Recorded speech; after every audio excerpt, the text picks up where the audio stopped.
Hello everybody! Today's video is dealing with the derivatives of powers, constants, and sums. We should already know all how to calculate the derivatives of functions for the entire thing or just at a point. But dealing with the limit definition of a function every single time that you want that derivative can be very time consuming. So it's nice to know a few basic properties that apply to groups of functions, which will make our life simpler. So the first one that we want to look at is the derivatives of a power. Now, what do I mean by power? Something like this type of function. So it's a constant times x raised to some exponent. Now, this will be true for any setup like this. It could be a negative exponent. It could be a fractional exponent. Doesn't matter what it is. But you want to keep in mind, you do actually have the x there. If you do not have an x, that's going to be the derivative of a constant. All right? And that's actually what the next part's about. So let's take the derivative of this and see what we get. So it'll be a times x plus h to the n minus a x to the n all over h. And we're taking the limit as h is going to 0. So let's go ahead and expand out the x plus h to the n. This is going to be ugly because it has infinite number of terms. If you notice though, the first term is going to be x to the n, because that'll be the first times the first times the first, so on and so forth. Last term is h to the n, and then we get a mixture of stuff in between. Not the prettiest thing, but it'll work. Now, when you take a look at this, you should notice that the very first term, the a x to the n, will cancel out with the a x to the n. Whenever you're dealing with a basic exponential setup, the original function should always fully cancel out. So we end up getting just everything else. Now, we want to pull an h out, and so we can cancel out the h on the bottom, which you see I've done here.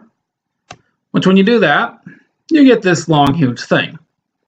But if you know, h is still going to 0, which all of these terms have an h in it except for the first one. So when you set h going to 0, you end up with a times n multiplied by x to the n minus 1.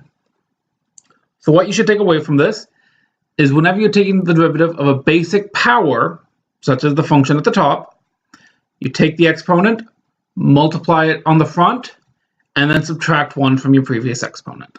And that is your basic power rule.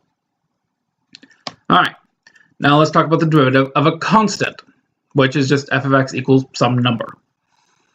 Well, if we take the derivative, we get f of x plus h minus f of x, which will be a minus a, because there's no x's to replace with x plus h, which is 0 over h, and 0 divided by anything is still 0. So the limit as h goes to 0 of 0 is 0. So whenever you're taking the derivative of a constant, it's always 0. Because if you think about it, well, how much does the constant change? Well, it's constant, so it doesn't change. So there is no change, therefore the derivative is 0. Now, the derivative of a sum. What I mean by this is if you can write your function as a sum of individual parts, you can rewrite it as that, and take a look at how this is going to affect it. So we take our derivative, well, f of x plus h minus f of x over h, and the limit as h goes to 0. Well, when you plug x plus h in, you have to do it for both parts, and then you have the original, which you then can reorder things. So you have g of x plus h minus g of x, and k of x plus h minus k of x. Pretty nice. Whenever everything is getting divided by the same number, you can split it into multiple fractions. So you can turn it into this. All right, which In some cases, you're always able to split up the limit over the two aspects. That's something we're not going to deal with too much, but just know that you can do it for the most part. So we get the limit of g of x plus h minus g of x over h plus the limit of k of x plus h minus k of x over h, which you should understand those are the derivatives of g and the derivative of k. Therefore, if you can write f of x as the sum of two different things or more, you just take the derivative of each part individually and you'll get the derivative of the entire function. So let's go ahead and use these. So let's go ahead and find the derivative of 1 over x squared plus 3x to the 4/5 minus 7x to the 5th plus 2. I'll pause now so that you'll have a chance to try and work this out on your own. If you can't get it, I will show the next step. All right, hopefully you've tried. Well, the first thing you should probably do here is change that 1 over x squared to an x to the negative 2. That way it looks like the basic power formula that we had. All right, so go ahead and try from here. All right, hopefully you've tried. So let's take a look at the derivative of x to the negative 2. Well, that'll be negative 2 times x to the negative 2 minus 1, which is negative 2 times x to the negative 3, or negative 2 over x cubed. Because remember, a negative exponent is the same as being in the denominator.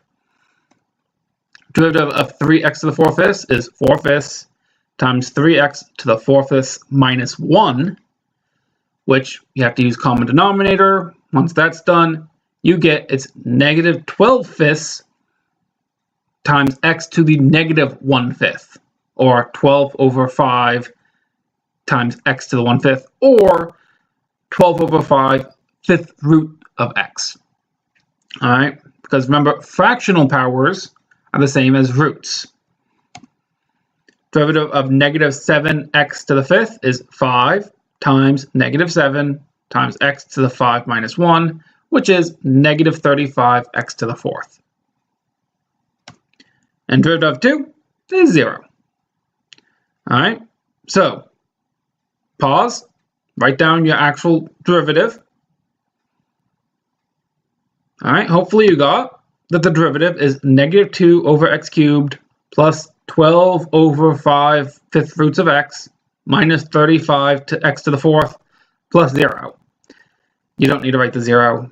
I'm not going to require that for your stuff. All right, hopefully this helped, and I will see you in class.